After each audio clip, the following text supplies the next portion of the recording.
It gives me great pleasure to introduce our first main speaker of the day, all the way from Scotland. Give a warm welcome to the founding director and CEO of Grace Chocolates, Joyce Marie.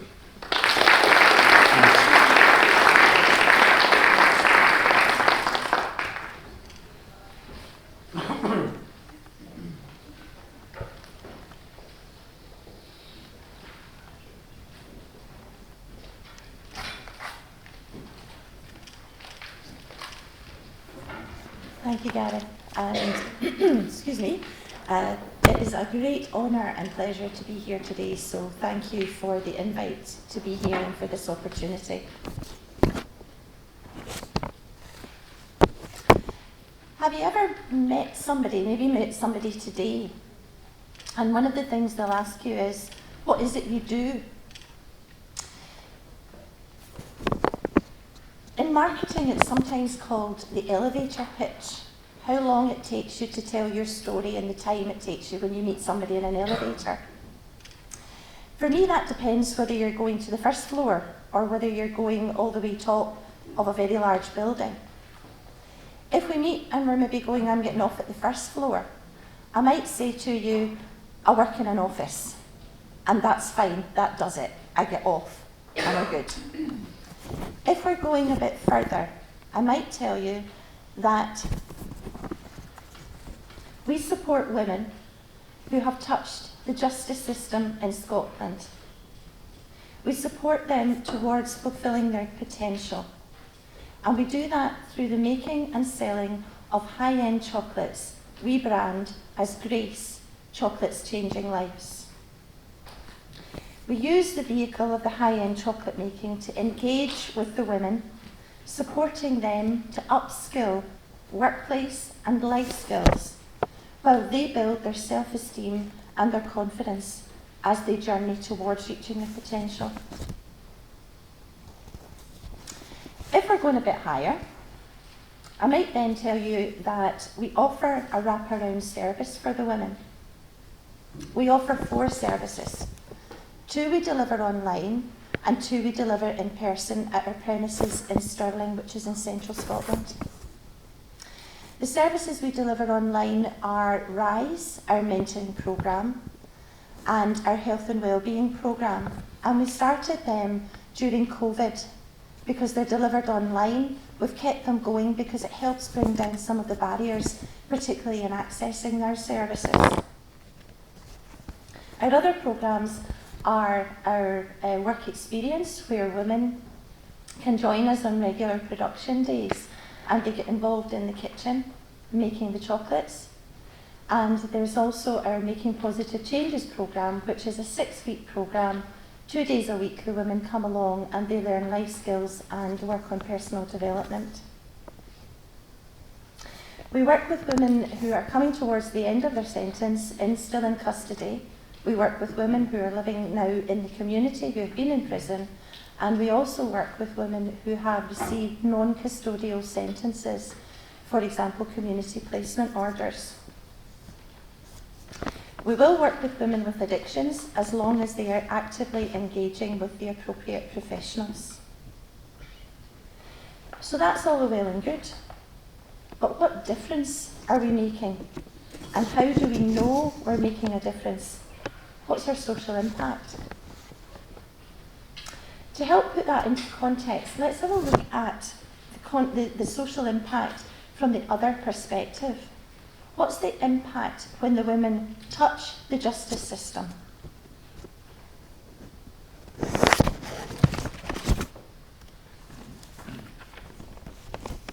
First of all, there's the women themselves. When I was looking for the figures, the latest figures available were as of the 12th of May of this year. And at that time, there are 7,328 people in prison in Scotland. That's 7,328. 306 of them were women. That's 4% of the prison population. Of that, 26% were on remand. That means that they were awaiting trial. There was a previous Minister of Justice in Scotland called Michael Matheson, and he said that the justice system is a system designed by men for men. There are exceptions, but generally speaking, women will stand by their men when they're in prison. Men don't stand by their women. And I have experience of that when I was volunteering at both male and female establishments in Scotland. The visits for men, they're queued at the door for an hour before the visit starts. That doesn't happen. Sometimes we didn't have any visitors at all for the women. If I'm imprisoned, my friends may visit me. There's an expression in Scotland, I don't know if you have it here in Ireland, when something's taking a long time, maybe if you're in that supermarket queue and it's taken forever, it's longer than a week in the jail. That demonstrates how slow time goes when you're in prison. So if somebody visits me once a week for an hour, when they go out at the end of that visit, it's a whole week again, except an hour before they're back. That's a huge amount of time for me, but it's a huge commitment for the person who's coming to visit me, particularly if they have to travel any distance. And that means that sadly they generally tail off. They've got their busy lives to be getting on with while I'm in prison. Women are predominantly the caregivers where children are concerned. Data states around 70% of women in prison identify as being mothers. We think the figures are probably higher, they're probably about 80%, and that's due to non-disclosure. Adverse childhood experiences, or ACEs, are potentially traumatic events that occur in childhood, such as experiencing violence, abuse, neglect, witnessing violence in the home, and having a family member attempt or die by suicide.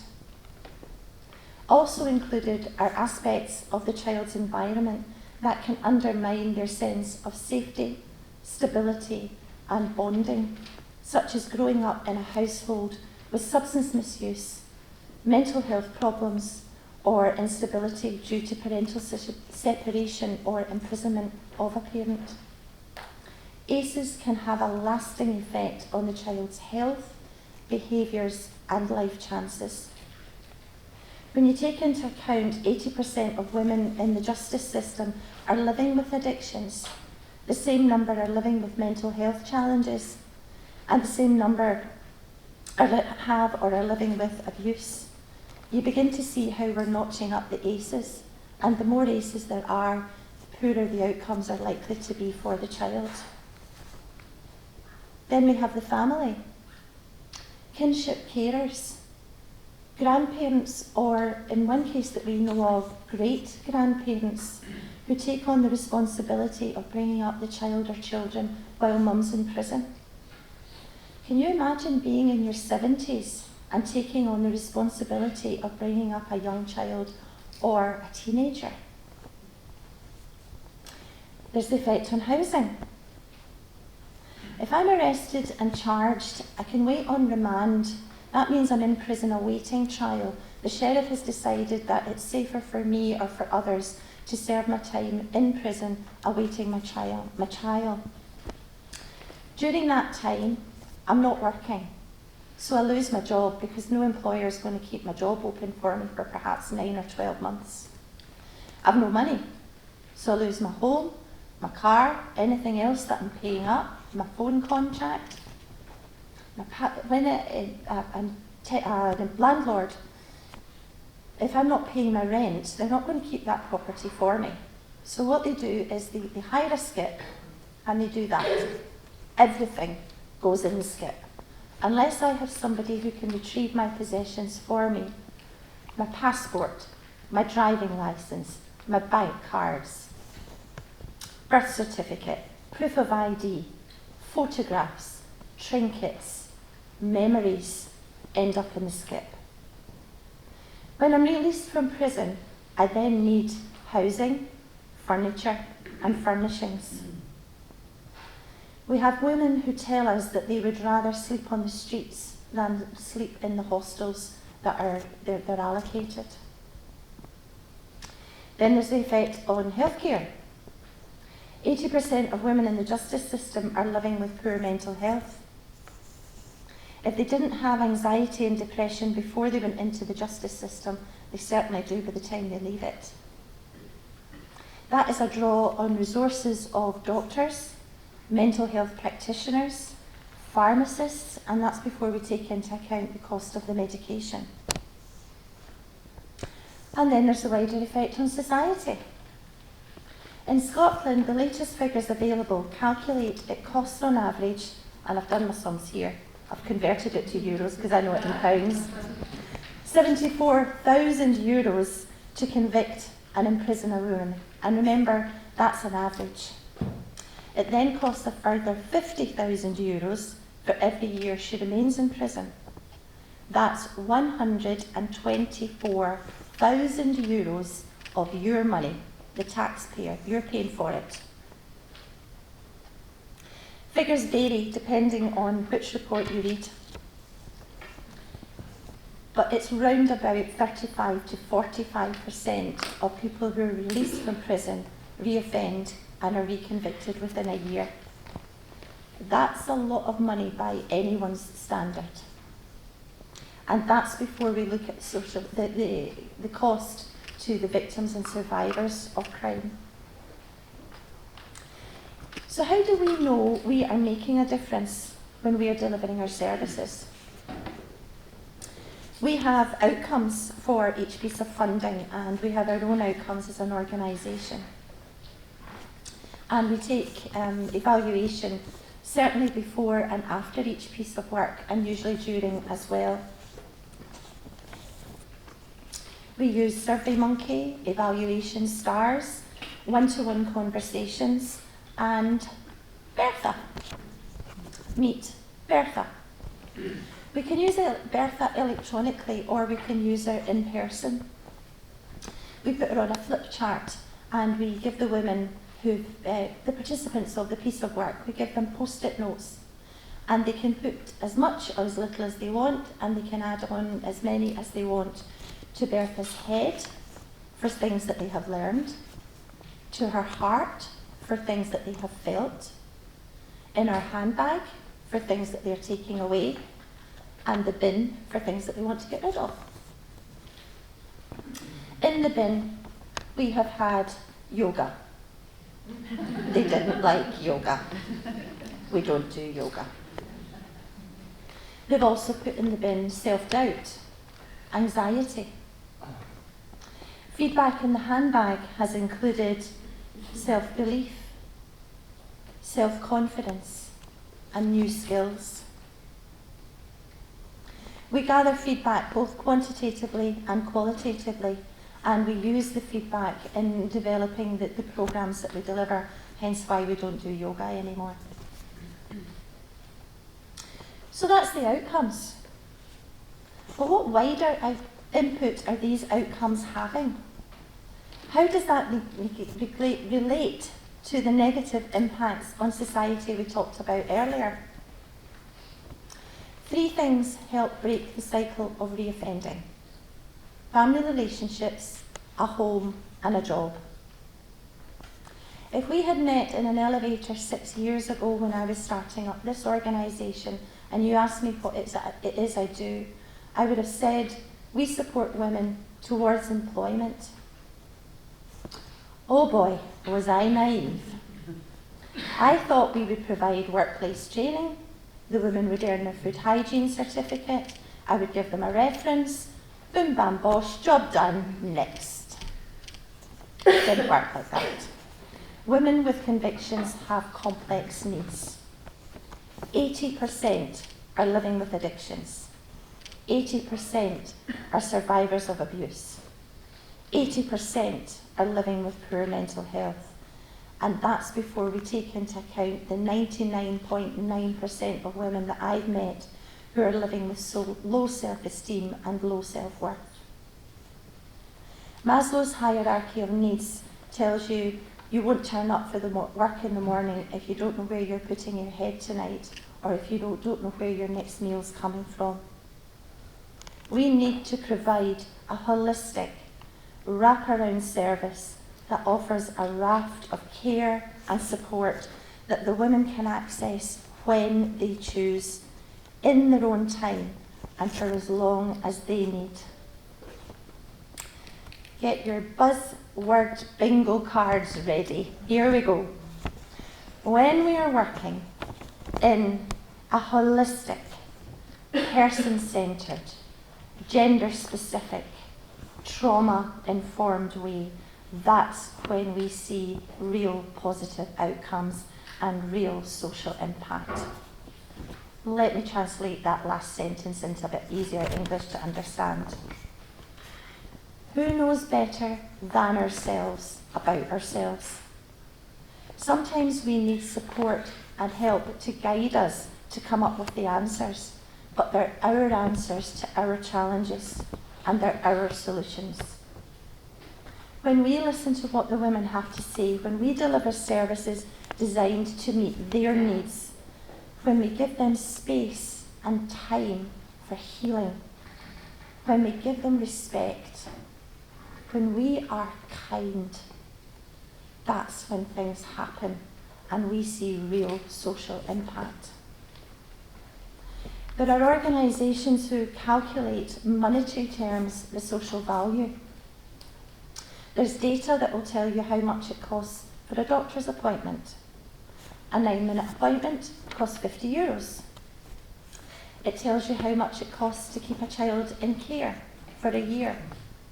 €42,000. It costs them more than €2,000 per person per year for mental health services. And so it goes on, and so it adds up. Unfortunately, we don't have the resources to employ that kind of help. But what we do is listen to what the women tell us.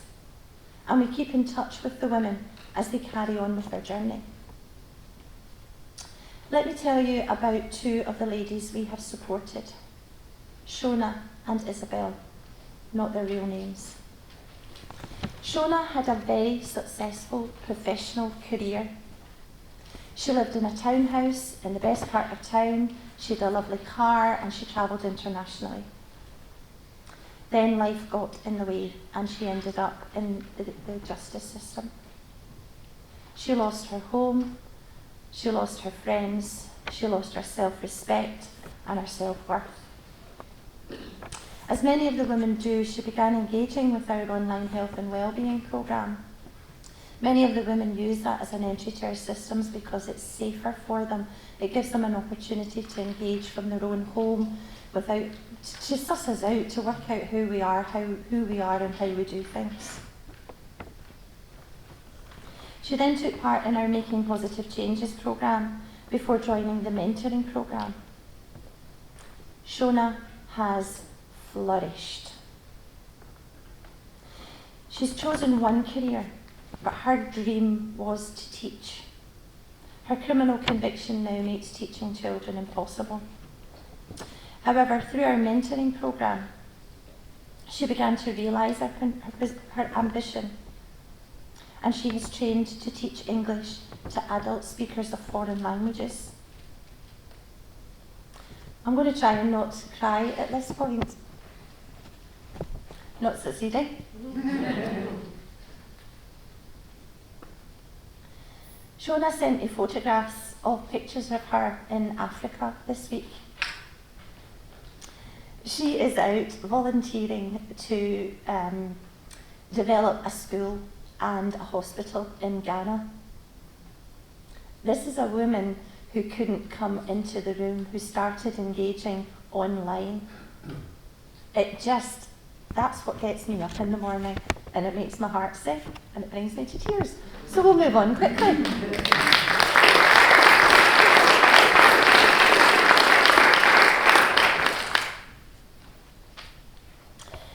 During her mentoring, Shona also challenged her mentor to live her dream of horse riding.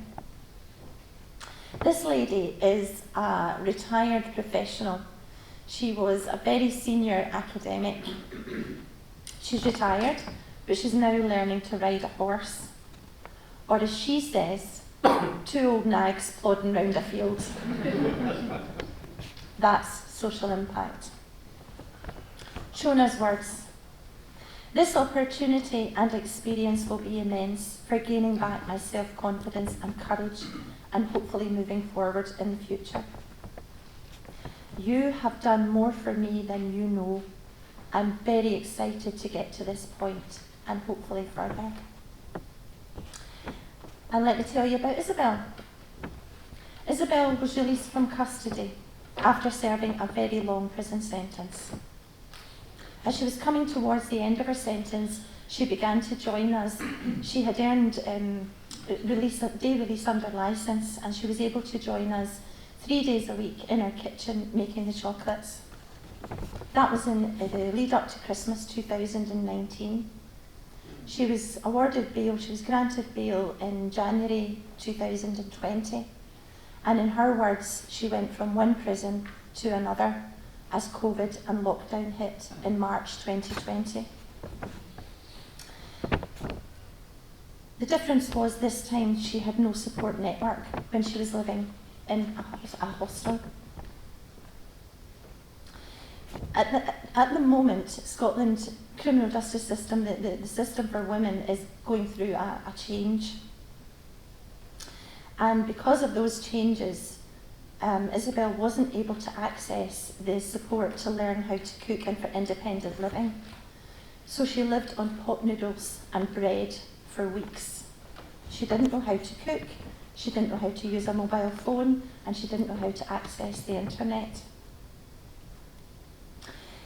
Because we had an existing relationship with her, we were able to support her once she was back in the community.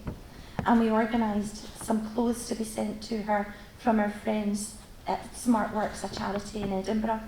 And we sent her bedding and towels. We've continued to support her as she slowly adjusts to life on the outside. She's accessed our health and wellbeing workshops, and she's now entering a second round of mentoring. We accessed some supermarket vouchers for her, but she can't go round a supermarket on her own. She won't do that. She's afraid of being recognised. She lives in a part of the country where nobody would recognise her, but that fear is so great she can't go into a supermarket and do her shopping. She barely leaves her house. But she would if somebody went with her, so we arranged for somebody to pick her up and take her to the supermarket so that she could choose her own groceries. Isabel and Shona are at very different stages of their journey, but both are working in their own pace and in their own way to achieve their potential. Isabel told us, "I'd just like to express all my appreciation to you with all the help I've received through the years, and that you've stood by me and been there for me with my journey since coming out of custody. The items I continue to receive have helped me so much. I don't think I would have managed to put so much in my house without you. I now have comforts in my house that I wouldn't have had otherwise without your help. And to know you are still with me humbles me a lot, and I can't thank you all enough." Neither lady has reoffended. So let's get back in that elevator again, and you ask me, what is it you do? There's a path called Back Walk in Stirling. It's a beautiful walk. It goes from the centre of town round the bottom of the castle. You can see out to the hills. And it's a great way of getting from the shops back into the residential areas, and I use that path often. There was one day I had been shopping in town, and I was walking along Back Walk to get home. And there was a group of men and women who were obviously under the influence blocking the path. Either I could go through, or I could go a very long way round. So I decided I was going to go through. And as I approached, they separated. With lots of, "Oh, sorry dear, on you go. So as I walked through, I was shoulders with the last person, and I heard a voice behind me. "I know you. I know you for the jail." I turned round and there was a woman walking towards me, and we started a conversation. And in that conversation, she told me that she used drugs. She was currently using because her relationship with her partner had broken up. And although she had been clean, she was now back using again. She told me she had been sexually abused as a child and had started drug using to dull the pain. She couldn't bear to live each day without the help of drugs to dull that pain. She had been in prison on multiple occasions with drug-related offences. At the end of our conversation, she came towards me with her fist out. Fist bump. I'd never had a fist bump. That's a sign of respect in my community, she told me. So when you ask me, what is it we do?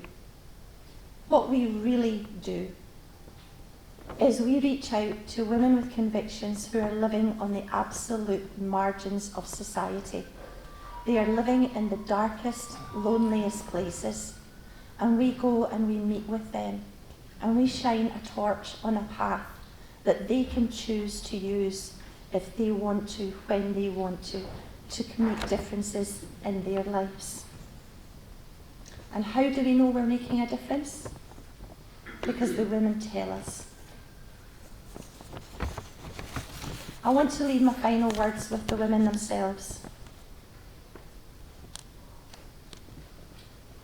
They might not call it social impact, but it's the difference that they notice in their lives. You've brought me so far. I feel a lot wiser, stronger. I've found my voice and my strength. I have a voice. They've helped me since I was in the jail, and they're still there for me. They've never forgotten me, and they're still there for me. They didn't abandon me. They've walked the journey with me. I'm not a nobody. I'm a somebody. Thank you.